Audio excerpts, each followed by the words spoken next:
राधे राधे, हरे कृष्णा। कैसे हो आप सभी लोग? आशा करती हूँ आप सभी मंगल में होगे, स्वस्थ होगे, अच्छे होगे। आप लोगों को मेरी जिंदगी से जुड़ी जो मेरे पर्सनल लाइफ के एक्सपीरियंस हैं वो बहुत ज़्यादा पसंद आ रहे हैं। जो मैंने पर्सनल जिंदगी से जुड़ी अपनी लाइफ की कथा आप लोगों को सुनाई है, आप लोगों को बहुत बहुत ज़्यादा पसंद आई है। तो मेरे पास अनगिनत मैसेज आए, दीदी पार्ट 2 जल्दी बनाओ, पार्ट 2 जल्दी बनाओ। तो चलिए आज मैं आप लोगों के लिए पार्ट 2 लेके आई हूँ। मैं 1 अक्टूबर को प्रथम बार श्रीधाम वृंदावन आई थी, जैसे कि मैंने वीडियो में बताया कि मैं 1 अक्टूबर को प्रथम बार श्रीधाम वृंदावन आई। और उसके बाद जब मैं 20 अक्टूबर को अपने जन्मदिन वाले दिन अपने घर पे पहुंची थी तो मैं 90% चेंज हो चुकी थी। मैं यही वाला तिलक हमेशा लगाती हूँ, मैं यही वाला तिलक लगाने लगी थी। मेरे गले में कंठी माला आ गई थी, मेरे हाथ में माला झोली आ गई थी, जिससे मैं मंत्र जाप नित्य करने लग गई थी। मैं हमेशा महामंत्र का जाप करती हूँ, हरे कृष्णा कृष्णा कृष्णा हरे हरे, हरे रामा रामा रामा हरे हरे का मैं हमेशा जाप करती थी। जब मेरे गुरुजी ने मुझसे बोला कि आपको श्रीधाम वृंदावन के जो राजा हैं वो बिहारी जी हैं, आपको नित्य बिहारी जी जाना चाहिए, यहाँ से मैंने कथा सीखना प्रारंभ किया। सबसे पहले मैं एक बात आपको क्लियर कर दूं कि यहाँ पे मैंने जो कथा सीखी, पहले मैंने 1 पे गई, फिर मैं 2nd पे गई, फिर मैं 3rd पे गई और 4th पे जाने के बाद मेरे मन को जो कहते हैं आत्म संतुष्टि, उसके बाद मुझे कहीं भी जाने की आवश्यकता नहीं पड़ी। क्योंकि श्रीधाम वृंदावन में 50 से ज्यादा विद्यालय हैं, लेकिन जो सबसे ज्यादा मोस्ट जिसको कहते हैं कि भागवत अगर आप बंद कर दो ना और आंख बंद करके भागवत को आपको पूरी भागवत का ज्ञान प्राप्त करा देंगे, ऐसे मात्र और मात्र एक गुरुजी है। अच्छा, ऐसा नहीं है, मैं जो विषय है वो ये है कि जब मैं भागवत सीखने के लिए श्रीधाम वृंदावन में आई और मेरे मम्मी पापा को तो मैंने मना लिया था, लेकिन मेरे रिश्तेदार अड़ोस पड़ोस को जब ये पता चला कि मेरा नाम, घर का नाम गिन्नी है, कि गिन्नी ने अपनी नौकरी छोड़ दी है, गिन्नी अपनी नौकरी छोड़कर दिल्ली छोड़कर श्रीधाम वृंदावन चली गई है भागवत का अध्ययन करने के लिए, तब उनका रिएक्शन क्या था, मेरे माता पिता को क्या क्या सुनना पड़ा था। मेरे माता पिता ने जब मुझे ये सारी बातें बताई तो मुझे बड़ा ही अफसोस हुआ कि लोगों की मानसिकता क्या है। सर्वप्रथम मैं आप लोगों को बताना चाहती हूँ, जब मेरे रिश्तेदारों को पता चला कि मैंने अपनी जॉब छोड़ दी और अब मैं श्रीधाम वृंदावन में भागवत कथा सीखने के लिए आ चुकी हूँ, तो मेरे रिश्तेदारों ने क्या कहा। मैं पर्टिकुलर किसी भी एक रिश्तेदार का नाम नहीं लूंगी, यहाँ पर बहुत सारे रिश्तेदार ऐसे थे, मैं किसी का नाम नहीं लूंगी, क्या पता वो भी मेरी वीडियो देखते हो। तो उन लोगों ने मेरे माता पिता से कहा, जब इसको कथा ही सीखनी थी तो फिर इतना पढ़ने की क्या जरूरत थी। मेरे पापा से आके कहा कि हमने सुना है गिन्नी, मतलब जो मेरे घर का नाम है, गिन्नी कथा सीखने गई है श्रीधाम वृंदावन में। मेरे पापा ने कहा हाँ ठीक सुना है।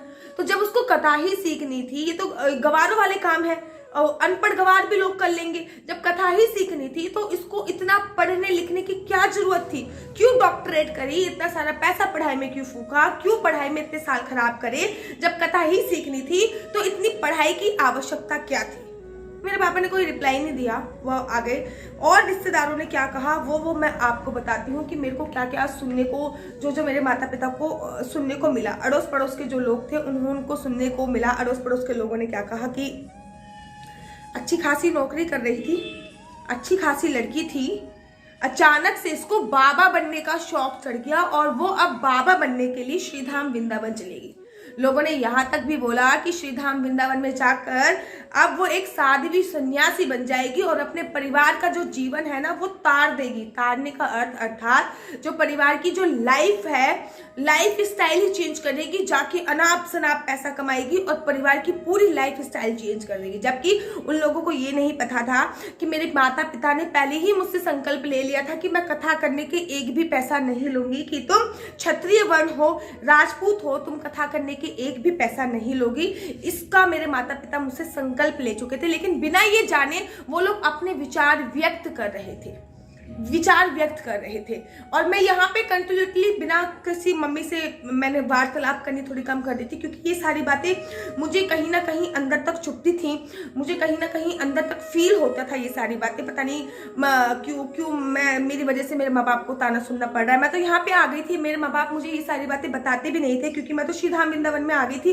उनको लगता था कि अगर हम गिन्नी को, अपनी लड़की को ये सारी बातें बताएंगे तो उसको बुरा लगेगा, और उसको बुरा लगेगा, उसका पता नहीं पढ़ाई में मन लगेगा कि नहीं लगेगा। लेकिन मैं कंटिन्यूसली, मेरा तो एक ही काम हो गया था, मैं बिहारी जी के मंदिर में जाती थी, माला झोली जपते हुए, महामंत्र का जाप करते हुए, पैदल ही मैं कैलाश नगर में रहती हूँ, पैदल ही मैं कैलाश नगर से बिहारी जी के मंदिर में जाती थी और पैदल ही मैं वापस आती थी।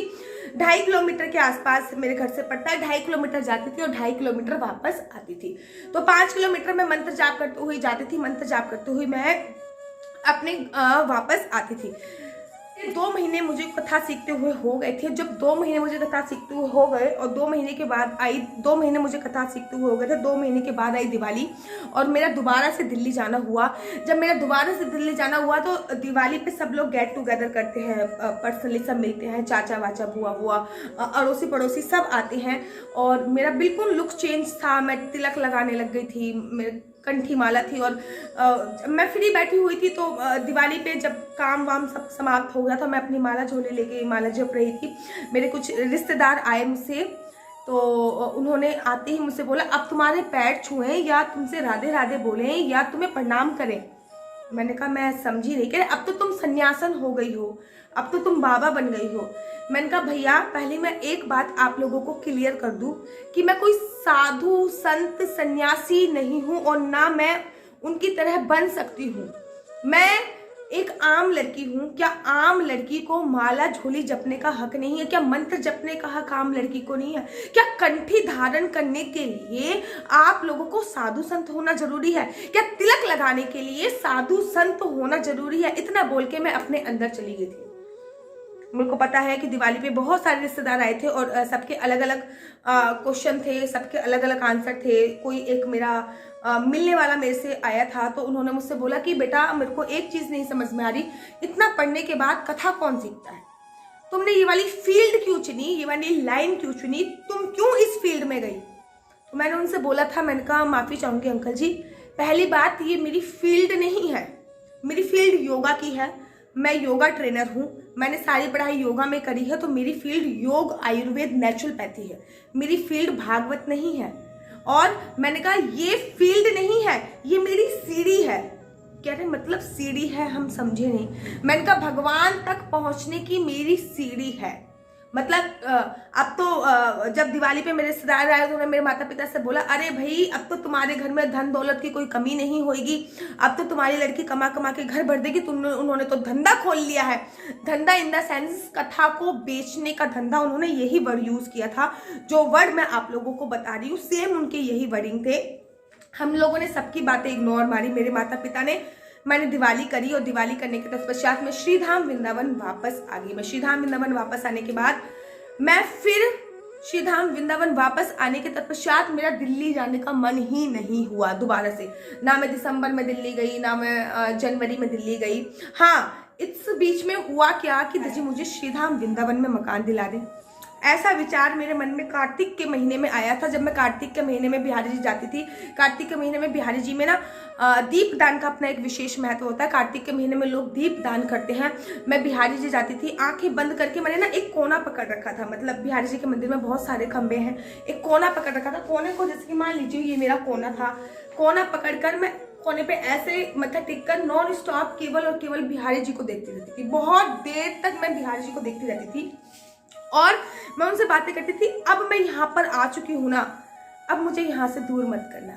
अब मैं यहाँ पर आ चुकी हूँ, अब मुझे यहाँ से दूर मत करना। मैं ये बात बिहारी जी से बोलती थी कि मैं अब यहाँ पे आ चुकी हूँ, अब मुझे तुम अपने आप से दूर मत करना।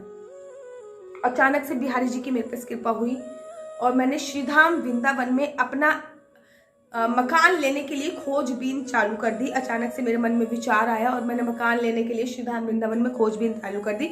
और श्रीधाम वृंदावन में जब मैंने मकान लेने के लिए खोजबीन चालू कर दी, आप सोचिए कि एक दिल्ली के अंकल जिनसे मैंने ये प्लॉट खरीदा, यहाँ पे मैं इस समय पे खड़ी हुई हूँ, खाली प्लॉट था ये, एक दिल्ली के अंकल थे जिनसे मैंने ये प्लॉट खरीदा था, वो यहाँ पे रहते भी नहीं थे। मैंने कहा ना, सब कुछ तो ऊपर वाले ने लिख दिया था, मैं तो कुछ सोच भी नहीं पा रही थी, कुछ कर भी नहीं पाई थी, सब कुछ ऊपर वाले ने सेट कर दिया था। मैंने पहली कथा भी नहीं करी थी, उससे पहले मैंने ये मकान ले लिया था। मैंने एक कथा भी स्टार्ट नहीं करी थी, मैंने कथा सीखी तक भी नहीं थी उस टाइम तक, कंप्लीटली मेरा कोर्स भी नहीं हुआ था। लेकिन मैंने ये मकान लेना प्रारंभ कर दिया था। अर्थात मेरी पहली कथा से भी पहले ये प्लॉट मेरे पास आ गया था। बिहारी जी ने मुझे आशियाना दे दिया था। अभी तक तो मैंने बिहारी जी के नाम का एक गुणगान भी नहीं करा था, एक कथा भी नहीं करी थी कि ये प्लॉट मेरे पास आ गया। और बनवाने का काम भी मैंने स्वतः ही अपने ऊपर लिया। मैंने ठेकेदार से इसको बनवाने के लिए बोला, और ये बिहारी जी की कृपा है, मैंने इतनी जल्दी किसी का मकान बनते हुए भी नहीं देखा। 2.5 महीने के अंदर ये मकान बहुत विशाल रूप धारण कर चुका था। ये प्लॉट एक घर, मेरे लिए एक मंदिर बन चुका था। और ठीक उसके ही 1 महीने बाद मेरी कथा थी। अर्थात मैंने कथा बहुत जल्दी कैप्चर कर ली थी, मैंने कथा बहुत जल्दी सीख ली थी। पता नहीं ये मेरे गुरुजी से जब मैंने ये बोला कि गुरुजी, लोगों को कितना समय लगता है कथा सीखने के लिए, तो उन्होंने मुझसे कहा बहुत समय लग जाता है, लोगों को 2-2, 3-3, 4-4, 5-5 साल लग जाते हैं। तो मैंने कहा मैंने इतनी जल्दी कैसे कथा सीख ली, मेरे को ऐसा क्या हुआ कि इतनी जल्दी मैं कथा कैच कर ली, सब चीजें सीख ली मैंने। तो उन्होंने कहा तुम्हारा दिल्ली से यहाँ तक आना, तुम्हारा क्षत्रिय होने के बावजूद भी कथा सीखना, तुम्हारा इतनी जल्दी कथा सीख जाना, ये तुम्हारे पिछले जन्म के ही कोई पुण्य है जो तुम्हें सब कुछ करा रहे हैं। तुम ये मत सोचो कि तुम कर रही हो, कराने वाला तो कोई और है, कराने वाले तो बिहारी जी है, तुम तो केवल एक माध्यम हो जो करी जा रही हो। और मैंने 4 महीने के अंदर अंदर कथा सीख के प्रथम कथा कर दी थी। आप लोगों को जान के आश्चर्य होगा कि चलो श्रीमद् भागवत महापुराण तो मैंने सीखी है, उसके बाद मैं श्रीमद् भागवत महापुराण करती हूँ, लेकिन मैंने आज तक शिव महापुराण किसी से नहीं सीखी। आज तक मैंने शिव महापुराण किसी से नहीं सीखी, और मैं शिव महापुराण भागवत से भी ज्यादा कर चुकी हूँ। शिव महापुराण जिसकी कथावाचक भी पूरे हिंदुस्तान में बहुत कम है।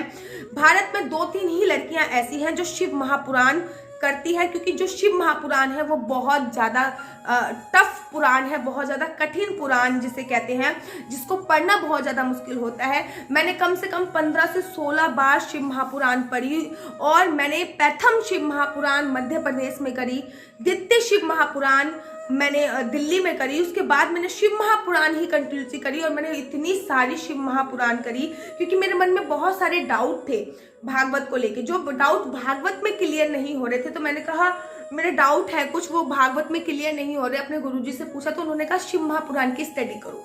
तो जब मैंने शिव महापुराण स्टडी करनी चालू करी, स्वतः सेल्फ मैंने शिव महापुराण सीखी है। शिव महापुराण मैंने किसी से नहीं सीखी, एक अक्षर भी। मैंने सेल्फ शिव महापुराण सीखकर शिव महापुराण करी, और भागवत से भी ज्यादा मैं शिव महापुराण कर चुकी हूँ। मैं यहाँ पे फोटो भी लगा दूंगी, भागवत के भी कुछ फोटो लगा दूंगी, कुछ शिव महापुराण की भी मैं फोटो लगा दूंगी।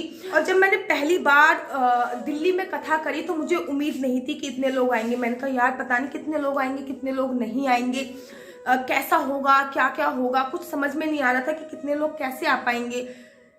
मेरी भागवत में मुझे पुलिस बुलानी पड़ी। पुलिस बताऊंगी क्यों पुलिस बुलानी पड़ी, इसका पार्ट 3 देखना चाहते हो तो मुझे बताइए। प्रथम भागवत में ही मुझे पुलिस बुलानी पड़ी।